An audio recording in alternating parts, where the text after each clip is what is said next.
नमस्कार दोस्तों, खेलो India news में आपका आज फिर से स्वागत है। मैं हरपाल सिंह फ्लोरा।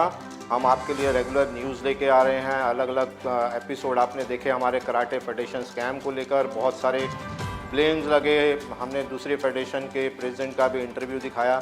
बहुत सारे लोगों से हमारी बातचीत हुई, आप लोगों के कमेंट्स भी आ रहे हैं, आप लोगों के मैसेज भी आ रहे हैं। और हम आज जो आपसे बात करवाने जा रहे हैं वो हैं कराटे इंडिया ऑर्गेनाइजेशन से जो जॉइंट सेक्रेटरी हैं जसपाल सिंह, और एक जो हस्ती हैं वो हैं भरत शर्मा, जिनके ऊपर बहुत सारे ब्लेम लगाए गए। इन सभी ब्लेम्स का जवाब देने के लिए आज ये दोनों हमारे साथ मौजूद हैं। तो इससे पहले हम इंटरव्यू शुरू करें, यदि आपने अभी तक चैनल सब्सक्राइब नहीं किया तो चैनल सब्सक्राइब करना ना भूलें। और हम आपको अब दिखाने जा रहे हैं भरत शर्मा और जसपाल सिंह का एक्सक्लूसिव इंटरव्यू। हम आपको बता दें, भरत शर्मा ने कभी आज तक किसी को इंटरव्यू नहीं दिया है। ये भरत शर्मा का पहला और एक्सक्लूसिव इंटरव्यू है जो हम आपके लिए ला रहे हैं, और इससे आपको बहुत सारी चीज़ों की जानकारी होगी, चाहे आप खिलाड़ी हैं, कोच हैं या किसी भी फेडरेशन से संबंधित हैं। तो आइए देखते हैं भरत शर्मा और जसपाल सिंह का इंटरव्यू। तो इस समय हम मौजूद हैं देहरादून में, जहाँ पे कराटे इंडिया ऑर्गेनाइजेशन का नेशनल टूर्नामेंट हो रहा है, जिसमें 29 स्टेट्स ने पार्टिसिपेट किया और 650 से ज़्यादा प्लेयर्स ने पार्टिसिपेट किया। आज हमारे साथ हॉट सीट पे दो हस्तियां मौजूद हैं कराटे इंडिया ऑर्गेनाइजेशन की तरफ से। कराटे इंडिया ऑर्गेनाइजेशन कियो जो है वो काफ़ी टाइम से आप देख रहे हैं, हमारे जो सीरीज़ चल रही है उसमें भी आपने देखा कि निशाने पे रहा है। और सारी जितनी भी पुरानी फेडरेशंस या पुराने कुछ लोग ऐसे हैं जो उन ऑर्गेनाइजेशन से जुड़े हुए हैं, वो कराटे इंडिया ऑर्गेनाइजेशन कियो को टारगेट कर रहे हैं। और बहुत सारे लोगों के सवाल जो हैं कियो और भरत शर्मा से थे। तो हमारे साथ इस समय मौजूद हैं भरत शर्मा, जो कराटे इंडिया ऑर्गेनाइजेशन से हैं और पुराने टाइम से फेडरेशंस के साथ, कराटे के साथ जुड़े हुए हैं। अपना इन्होंने लाइफ जो है वो कराटे को दिया है। और दूसरा हमारे साथ मौजूद हैं जसपाल सिंह, जो कराटे इंडिया ऑर्गेनाइजेशन के जॉइंट सेक्रेटरी हैं, पहले भी हमारे साथ चैनल पे आ चुके हैं। हम जो क्वेश्चन जो हमारे पास हैं लोगों के या कुछ फेडरेशंस के, उनके सवाल हैं जो हम पूछने जा रहे हैं।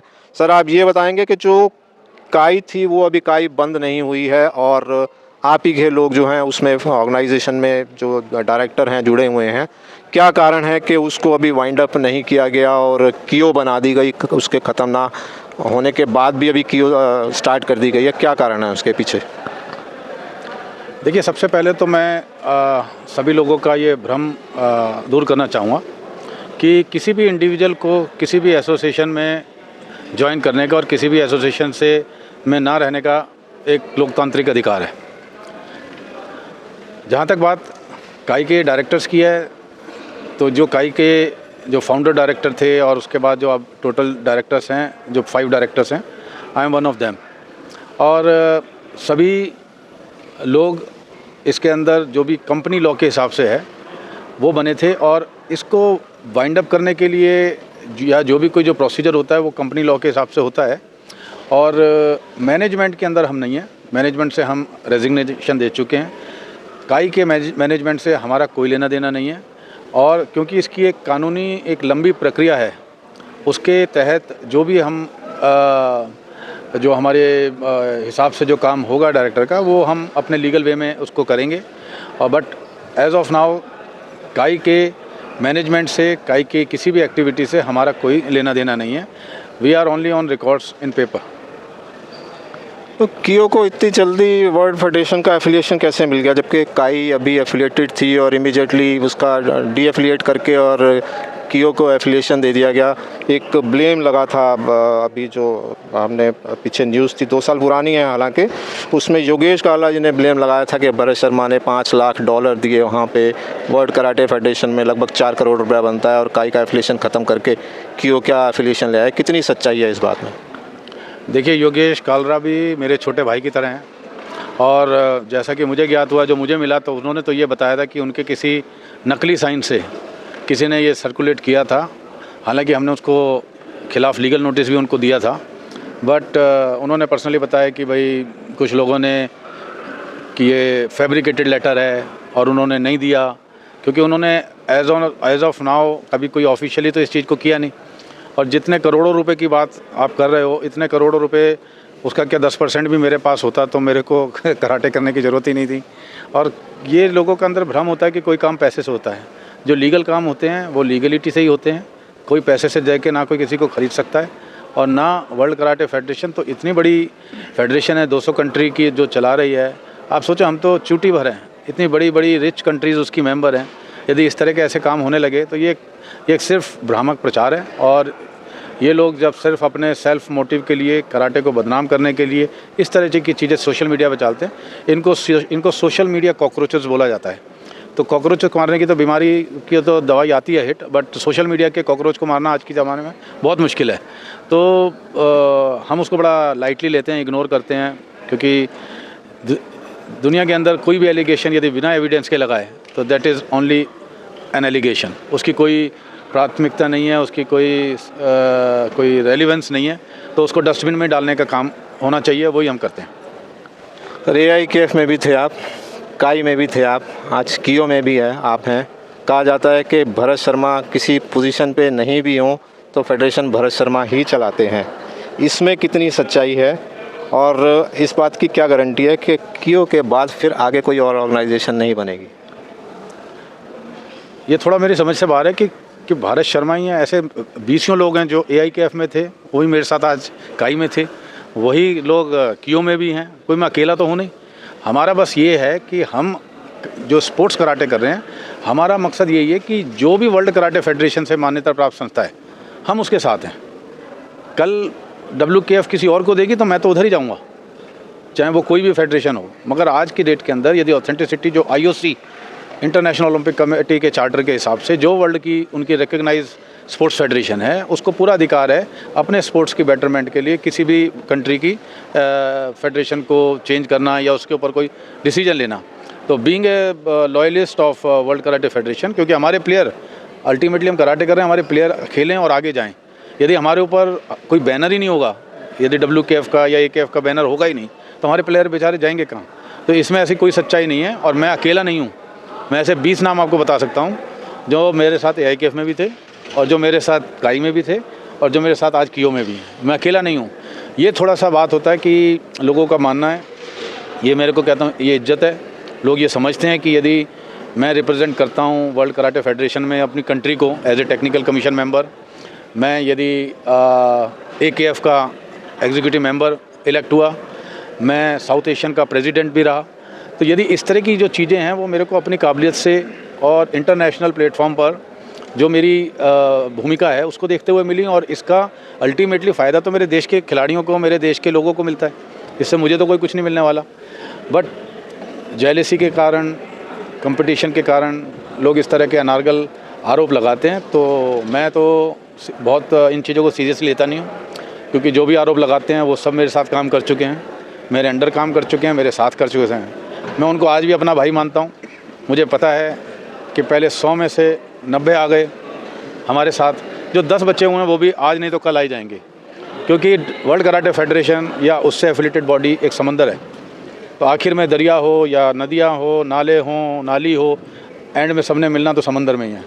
तो हम वेट कर रहे हैं और वेलकम करेंगे। आओ हमारे साथ मिलके काम करो देश में कराटे के लिए। देखने से ऐसा लग रहा है कि भरत शर्मा की पकड़ संगठन पे ख़त्म हो गई, तो भरत शर्मा ने एक और नई फेडरेशन बना ली और उसका एफिलिएशन ले आया इंटरनेशनल से।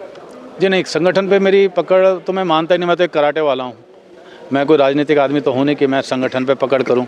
लोग मुझे फॉलो करते हैं, देश के हज़ारों लाखों खिलाड़ी मेरे ऊपर विश्वास करते हैं, देश के हज़ारों कोचेस वो मेरे पे विश्वास करते हैं। बात संगठन की नहीं, बात ये सबसे बड़ी बात है कि जब बिना भारत शर्मा के कोई फेडरेशन क्या चल रही है। जब AIKF से हम बाहर निकले, AIKF भी 3 हो गई। जब काई से बाहर निकले तो काई भी 2 हो गई। मगर मैं ये बताता हूँ कि मैं जहाँ जहाँ रहा, जब रहा, वो एक ही रही। तो ये दोष मुझे ना दे के दोष उनको दो कि अरे भाई तुम अपना घर को तो संभाल नहीं पाते, तुम दूसरे की तरफ उंगली उठाते हो। तो लोग आपस में लड़ते हैं। जब मैंने काई से इस्तीफ़ा दिया तो 2 महीने के अंदर वो सब लोग आपस में लड़ मरे, और एक ही 2 महीने के अंदर 2 प्रेसिडेंट हो गए, 2 जनरल सेक्रेटरी हो गए, और जो इलेक्टेड प्रेसिडेंट था उसने खुद वर्ल्ड कराटे फेडरेशन को लिख के दे दिया कि मैं इलीगली इलेक्टेड प्रेसिडेंट हूँ। तो अब ये सब चीज़ें मैं तो कुछ कर नहीं सकता। तो जब WKF को कोई लिख के दे रहा है कि हमारी बॉडी इलीगली कॉन्स्टिट्यूटेड है, तो WKF के पास और कोई राइट नहीं है उसको टर्मिनेट करने का, और उनको अपनी कराटे एक्टिविटीज़ करनी है। हिंदुस्तान एक बहुत बड़ा देश है, आज हिंदुस्तान की कराटे के अंदर एक मुख्य भूमिका है। WKF उसको इग्नोर नहीं कर सकता, इसलिए उन्होंने जब दूसरी बॉडी के लोगों ने उनको अप्रोच किया तो उन्होंने सारा उसको एनालाइज करके डिसीजन लिया, और उनकी वर्ल्ड कराटे फेडरेशन की जो कांग्रेस है उसके अंदर 100 से ऊपर कंट्रीज़ ने उसको पास किया। तो जो भी लीगल प्रोसीजर है तो उसके हिसाब से करके उन्होंने उसको बॉडी को दिया, और हम एज ए मेंबर मेहनत कर रहे हैं, बॉडी ला रहे हैं। आज आपने देखा कितने सारे प्लेयर, इंडिया के टॉप प्लेयर। आप मुझे एक ऐसा प्लेयर बता दो टॉप रैंक का जो हमारी फेडरेशन में नहीं किसी दूसरी तरफ है, एक भी। आप मुझे एक भी ऐसा WKF का रेफरी बता दो जो हमारे पास ना हो कि कहीं और है। आज एक भी मुझे AKF का रेफरी बता दो वैलिड जो हमारे पास ना हो कि दूसरे पास है। उनके पास कुछ है ही नहीं, सिर्फ ब्लेम गेम। उनका काम सिर्फ कि ऐसे उल्टा सीधा आरोप लगाते रहो। अब कहाँ हम किस के आरोप का जवाब देते रहेंगे। तो इट्स ऑल नॉनसेंस। इसके बारे में ज़्यादा कुछ नहीं कहना चाहूँगा। मैं इंतज़ार कर रहा हूँ उन सभी अपने पुराने साथियों का। यदि कोई इधर उधर पथ में भटके हुए हैं, आओ आके मिल के एक साथ काम करें, देश के खिलाड़ियों के लिए काम करें, सब मिल के देश के खिलाड़ियों को आगे बढ़ाएं। यही मेरी सोच है। जैसे आपने कहा इंडिया बहुत बड़ा देश है, और हमें ध्यान है आपने शायद महाराष्ट्र की इवेंट में बोला था कि इंडिया के अंदर 50 लाख खिलाड़ी हैं। तो 50 लाख खिलाड़ी होने के बावजूद हम इंटरनेशनल लेवल पे कहाँ स्टैंड कर रहे हैं? क्यों हमारे मेडल नहीं आते हैं, और क्यों हमारे बच्चे उस लेवल पे नहीं जा पा रहे हैं? कहाँ टेक्निकल किसी चीज़ की कमी है? क्या कारण है इसका? देखिए, मैंने तो जो बोला था ना, एक तो उसको आपने मिसकोट किया है। मैंने उनको कहा था कि approximate in my opinion 5 million practitioner और प्लेयर में फ़र्क होता है। क्योंकि मेरी नॉलेज के हिसाब से महाराष्ट्र, वेस्ट बंगाल, केरला और साउथ की बहुत सारी स्टेट्स, और बहुत सारी स्टेट ऐसे हैं जिनमें लगभग हज़ारों स्कूल में एक कराटे एक करिकुलर एक्टिविटी के रूप में होता है। तो मैंने उनको काउंट किया था दिमाग में कि कितने लोग दुनिया में कराटे करते हैं। तो अब ऐसे तो पढ़ते तो देश में करोड़ों लोग हैं। अब हम ये बोले कि करोड़ों लोग इंजीनियर क्यों नहीं बन रहे? तो उसके अंदर कुछ लोग इंजीनियर अडॉप्ट करते हैं, कुछ लोग डॉक्टर बनना चाहते हैं, कुछ लोग चार्टर्ड अकाउंटेंट बनना चाहते हैं, पर पढ़ते तो करोड़ों हैं। तो उसी को मद्देनज़र रखते हुए मैंने कहा था इतने लोग प्रैक्टिस करते हैं कराटे की, मगर उसके बाद जो लोग कराटे को as a sports, as a profession लेते हैं, मैं आपको याद दिलाना चाहूँगा कि हमारे देश की रैंकिंग बिल्कुल ना के बराबर थी पहले। आज हमारे खिलाड़ी वर्ल्ड की टॉप रैंकिंग के अंदर खेल रहे हैं। हमारे खिलाड़ी साउथ एशिया के अंदर नंबर 1 है कराटे में। अभी जब साउथ एशियन हुई थी तो जितना सारी कंट्री ने मिला के मेडल जीते थे उससे ज़्यादा गोल्ड मेडल मेरे बच्चों ने जीते थे इंडिया के। पाकिस्तान, बांग्लादेश, भूटान, श्रीलंका, नेपाल के मेडल एक तरफ और अकेले भारत की एक तरफ। ये हमारे बच्चों की तारीफ़ है। और हमने अपने जो जितने भी बच्चे जीते उनको सबको कैश प्राइज़ दिया। साउथ कॉमनवेल्थ के अंदर 15 कंट्रीज़ ने पार्टिसिपेट किया। हमारे बच्चों ने सिल्वर मेडल जीते, उसके अंदर गोल्ड मेडल जीते। हमारे बच्चों ने थाईलैंड ओपन के अंदर गोल्ड मेडल जीते जो आज तक किसी ने नहीं जीता। इतनी सारी कंट्रीज़ आती हैं। हमारे बच्चों ने WKF यूथ कप के अंदर ब्रॉन्ज मेडल जीते। एशियन के अंदर हमारी बच्चियों ने ब्रॉन्ज मेडल जीते। अभी हमारे बच्चे ने WKF सीरीज़ में गोल्ड मेडल जीता पहली बार देश के लिए। तो ऐसे एक बच्चा हमारा बिल्कुल ब्रॉन्ज मेडल जीतते जीतते रह गया जो आज गोल्ड जीता था हैवी कैटेगरी में। ऐसे बहुत सारे हैं जो लगे हुए हैं। अल्टीमेटली एक इंडिविजुअल गेम है, इसके अंदर 6-7 कैटेगरी हैं बस। उन 6-7 कैटेगरी के अंदर किसी वो 6-7 लोगों ने जाना है देश को रिप्रेजेंट करते हुए, हज़ारों को तो ले नहीं जा सकते। तो इसीलिए हम अगर करते हैं कि एक्सपीरियंस और exposure by way of providing training, by way of providing exposure, by way of providing experience, by way of providing financial and technical assistance, हम पूरी कोशिश कर रहे हैं। तो आज जब इस लेवल तक पहुँचे हैं तो मुझे उम्मीद है यदि हम साउथ एशियन में नंबर 1 हैं, एशियन में हम 5-6 रैंक पे हैं, WKF के अंदर हम 20-25 रैंक में हमारे प्लेयर आ गए हैं, आने वाले भविष्य में हम एशियन के अंदर भी मेडलिस्ट होंगे और WKF के अंदर भी मेडलिस्ट होंगे। बाकी हम तो मेहनत कर रहे हैं, खिलाड़ियों के हाथ में और ऊपर वाले के हाथ में। ओलंपिक में कुछ कोशिश चल रही है as a medal event add होने की आने वाले टाइम में कहीं? जी अभी तो ऐसा कुछ है नहीं। बाकी वर्ल्ड कराटे फेडरेशन IOC के साथ मिलके जो भी अपनी तरफ से कोशिश कर रही है, तो ये तो तय कि अभी 24 में तो नहीं है। उसके बाद यदि कभी भी हो सकता है तो ये तो IOC का और वर्ल्ड बॉडी का जो भी डिसीज़न होगा तो हम लोग उसको एक्सेप्ट करेंगे। और हमारे खिलाड़ी तो इस बात का इंतजार करते हैं कि यदि हो जाए तो पिछली बार चांस नहीं मिला तो अगली बार चांस मिले, क्योंकि वो रैंकिंग के हिसाब से उसमें पार्टिसिपेट कर सकता है। जब तक हमारे खिलाड़ी उस रैंकिंग में पहुँचे तब तक वो हो चुका था Asian game world Olympic games. But अब हमारे खिलाड़ी जब पहुंच गए हैं तो ओलंपिक से बाहर निकल गया। बट एनीवे हमारे खिलाड़ियों की अब जो निशाना है, टारगेट है, वो एशियन गेम्स को लेकर है और हो सकता है ऊपर वाली कृपा से एशियन गेम्स के अंदर भी हमारे बच्चे मेडल जीतेंगे। जसपाल जी, कियो के बारे में सवाल है कि क्या इंडियन ओलंपिक एसोसिएशन या भारत सरकार खेल मंत्रालय से कुछ रिकॉग्निशन एफिलिएशन की बातचीत चल रही, कोशिश कर रहे हैं आप लोग?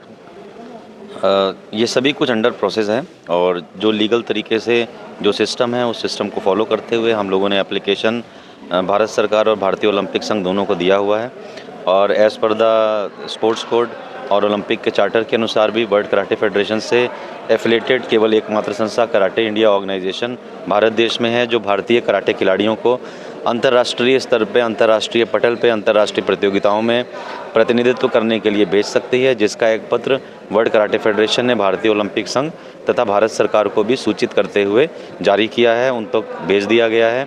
इन पत्रों को देखते हुए भारत सरकार और भारतीय ओलंपिक संघ, मुझे पूरी उम्मीद है, बहुत जल्द कराटे इंडिया ऑर्गेनाइजेशन को मान्यता देगी, जिससे हमारे कराटे के खिलाड़ियों को लाभ मिले और हमारे कराटे के खिलाड़ी लाभान्वित हो सकें। भरत जी, आपसे फिर एक सवाल है कि क्योंकि आप AIKF में भी रहे, काई में भी रहे, अब कियो में भी है, जो पुराने बेल्ट होल्डर्स हैं, जो पुराने रेफरीज़ हैं, उनका रिकॉर्ड क्या वो आगे पास ऑन हुआ है? और जो काई से जो कियो में आए या जो नहीं भी आए, उन बेल्ट होल्डर्स को, ऑफिशियल्स को, रेफरीज़ को क्या कियो रिकॉग्नाइज़ कर रही है? तो दोस्तों, आपने देखा भरत शर्मा और जसपाल सिंह ने जो ब्लेम लगाए गए थे कराटे इंडिया ऑर्गेनाइजेशन पर, उससे संबंधित जवाब दिए और इसकी ये कड़ी अभी भी जारी रहेगी। दूसरे पार्ट में आप और सवालों के जवाब देंगे भरत शर्मा और जसपाल सिंह, तो हमारे साथ बने रहिए। और यदि आपने चैनल सब्सक्राइब नहीं किया, चैनल सब्सक्राइब कर लें। वीडियो अगर आपको अच्छा लगा हो तो अपना कमेंट देने ना भूलें और हमारे वीडियो को लाइक करें। दूसरे वीडियो में और सवालों के साथ भरत शर्मा और जसपाल सिंह के साथ हम जल्द हाजिर होंगे। धन्यवाद।